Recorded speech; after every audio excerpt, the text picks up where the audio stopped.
Hello అండి, నమస్తే. ఇప్పుడు మాట్లాడే టాపిక్ వచ్చేసి ఇండియన్ రూపీ అగెన్స్ట్ డాలర్ అయితే నిన్న మంగళవారానికి వచ్చేసరికి రూ. 86.62 అయితే దిగజారిపోయింది. అయితే దీనికి హిస్టారికల్గా 2013లో జరిగిన ఒక బ్యాక్డ్రాప్.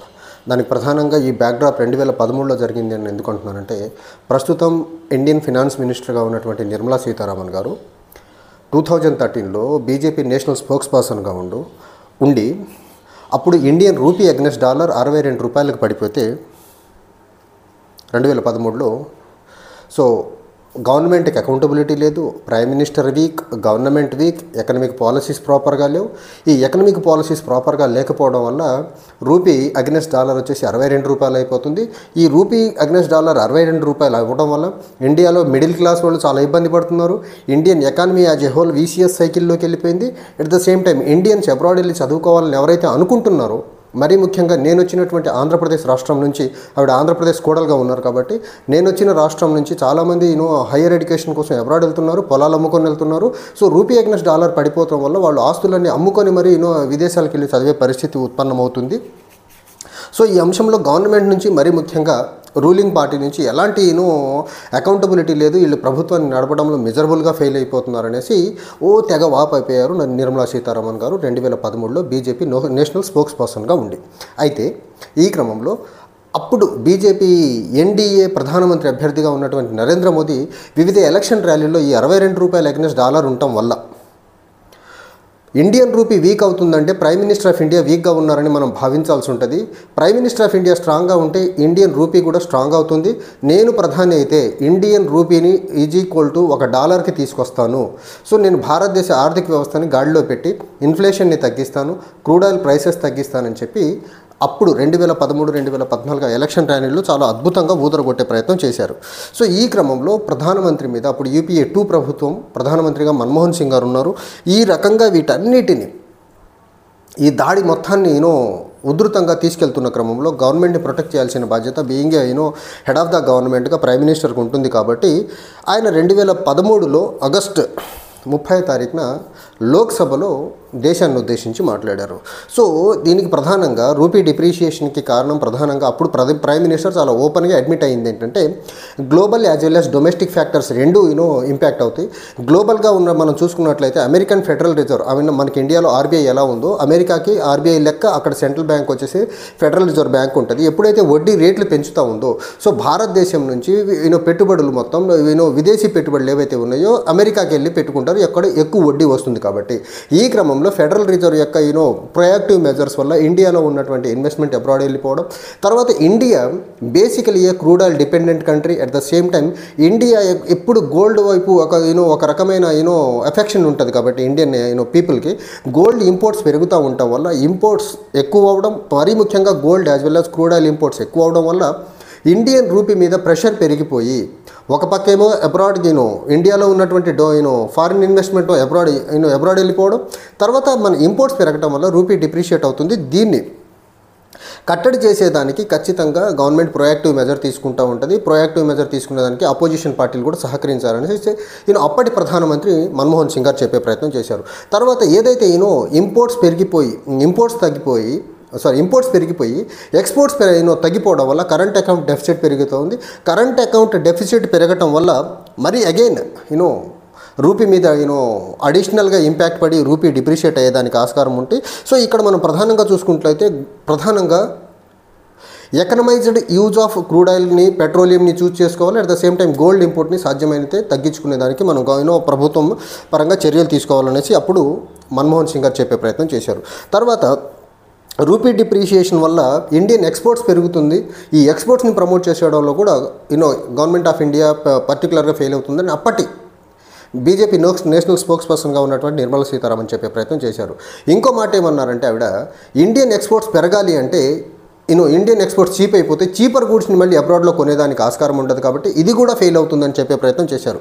ఇన్ని రకాలుగా అప్పటి గవర్నమెంట్ని ఎక్స్పోజ్ చేసే ప్రయత్నం చేసిన 2013లో రూ. 62 $1 ఉన్న క్రమంలో ఎక్స్పోజ్ చేసిన ఇప్పటి దేశ ఆర్థిక మంత్రి, ఇప్పుడు దేశ ప్రధాని, ఇప్పుడు రూపీ అగెన్స్ట్ డాలర్ వచ్చేసి $86 అయిపోతే వీళ్ళు ఎందుకు కామ్గా కూర్చున్నారు? అసలు వీళ్లకు అప్పుడు మన్మోహన్ సింగ్ గారు పెద్ద మనసు చేసుకుని పార్లమెంట్లో అడ్రస్ చేశారు ఈ అంశాన్ని.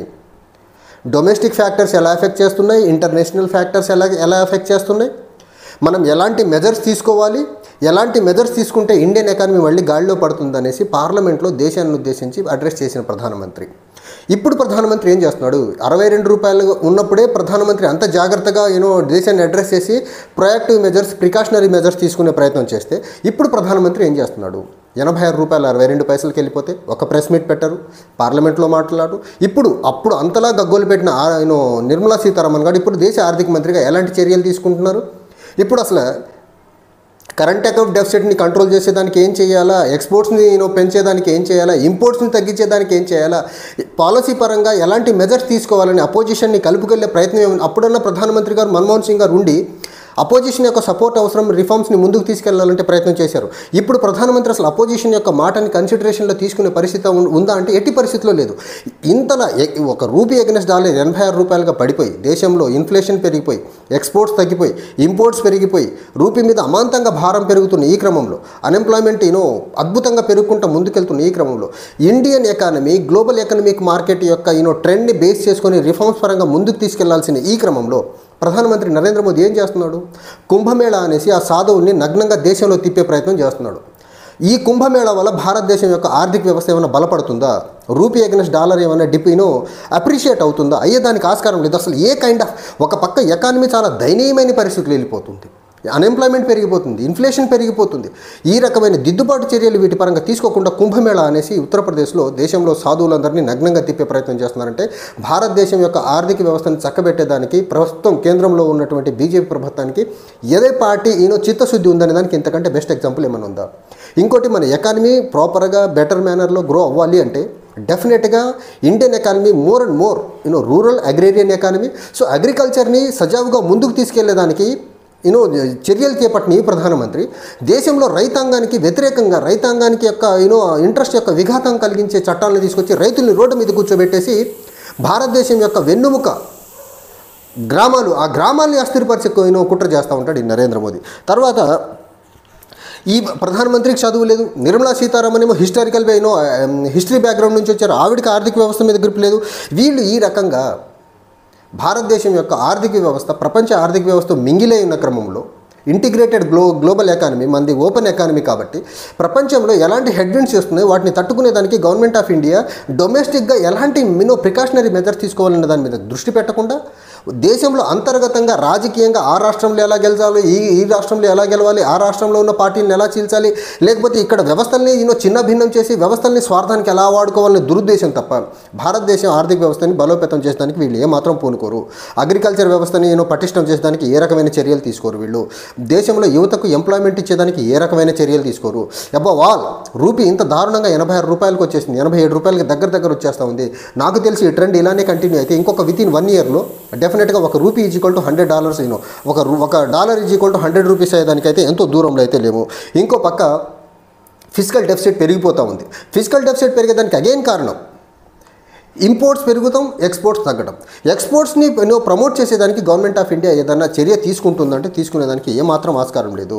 ఇక్కడ ఇంకోటి మనం చూడాల్సింది ఏంటంటే అప్పుడు UPA 2 కూడా GST ఇంప్లిమెంట్ చేయాలని ఒక దృఢ నిశ్చయంతో ఉంది అప్పుడు కూడా. కానీ ఎకనామిక్ రిఫార్మ్స్కి అపోజిషన్ పార్టీస్ నుంచి ఇదే ప్రధానమంత్రి, ఇప్పుడు ప్రధానమంత్రిగా ఉన్నట్టు నరేంద్ర మోదీ అప్పుడు గుజరాత్ ముఖ్యమంత్రిగా ఉన్నాడు. గుజరాత్ ముఖ్యమంత్రిగా ఉంటే అడ్డగోలుగా GSTని అపోజ్ చేసిన ఈ నరేంద్ర మోదీ ప్రధానమంత్రి అయితే 2-3 సంవత్సరాల్లోనే GST తీసుకొచ్చి ఇంప్లిమెంట్ చేసి భారతదేశం యొక్క ఆర్థిక వ్యవస్థని, మరీ ముఖ్యంగా భారతదేశం యొక్క ఆర్థిక వ్యవస్థకి వెన్నుముగ్గా ఉన్నటువంటి MSMEని ఛిద్రం చేసి పడదొబ్బాడు. ఆ GST వల్ల పడ్డ ఇంపాక్ట్ ఈ రోజుకి భారతదేశం యొక్క ఆర్థిక వ్యవస్థ కోలుకునేదానికి ఆస్కారం లేదు. దానికంటే ముందు GST కంటే ముందు డిమానిటైజేషన్ అనే ఒక వికృతమైన క్రీడను మొదలుపెట్టి భారతదేశంలో మరీ ముఖ్యంగా ఆర్థిక వ్యవస్థ మీద ఒక ఘోరమైన పెనుభారాన్ని మోపి భారతదేశం యొక్క ఆర్థిక వ్యవస్థ కోలుకొని దెబ్బ కొట్టాడు. వీళ్ళకు ప్రధానంగా ఎకనామిక్ థింక్ ట్యాంక్ వీళ్ళ దగ్గర వాట్సాప్ యూనివర్సిటీ ఉంటుంది. దేశంలో విద్వేషాలని, మత విద్వేషాలను ఎలా రెచ్చగొట్టాలో ఉంటుంది. దేశంలో ఎవరన్నా వీళ్ళకి వ్యతిరేకంగా మాట్లాడితే వాళ్ళని ఒక వ్యక్తిగత దాడి చేసేదానికి ఒక టీంని పెట్టుకున్నారు. కానీ భారతదేశం యొక్క ఆర్థిక వ్యవస్థని బలోపేతం చేసేదానికి వీళ్ళ దగ్గర థింక్ ట్యాంక్ లేదు. దానికి తోడు వీళ్ళు చేసే వికృతమైన హిందుత్వ రాజకీయం వికృతమైన హిందుత్వ రాజకీయం వల్ల భారతదేశంలో ఉన్న పెట్టుబడులు విదేశాలకు వెళ్ళిపోతున్నాయి. వీళ్ళు ప్రమోట్ చేస్తున్న క్రోనీ క్యాపిటలిజం ఏదైతే ఉందో, మరీ ముఖ్యంగా ఈ మధ్య రూపీ డిప్రిషియేట్ అయ్యేదానికి వన్ ఆఫ్ ద రీజన్ ఏంటి అంటే అమెరికాలో అదాని మీద కేసు బుక్ అవ్వడం వల్ల, ఈ కరప్షన్ కేసెస్ బుక్ అవ్వడం వల్ల ఇక్కడ క్రోనీ క్యాపిటలిజాన్ని ప్రమోట్ చేస్తున్నాడు, వీళ్ళకి నచ్చిన 2-3 కార్పొరేట్స్ని ప్రమోట్ చేస్తున్నారు అనేసి మిగిలిన కార్పొరేట్స్ అందరూ దేశంలో ఉన్న పెట్టుబడులు తీసుకుని మొత్తం అబ్రాడ్ వెళ్ళిపోతున్నారు. దానివల్ల ఒక పక్క దేశంలో ఉన్న దేశీయ పెట్టుబడులు అబ్రాడ్ వెళ్ళిపోతున్నాయి, ఇంకో పక్క ఈ అమెరికన్ కేసులో అదాని ఇరుక్కోవడం వల్ల ఇంటర్నేషనల్ పరంగా రావాల్సినటువంటి ఇన్వెస్ట్మెంట్స్ కూడా రాకుండా వేరే దేశాలకు వెళ్ళిపోవడం వల్ల రూపీ మీద పెనుభారం పడిపోతూ ఉంది.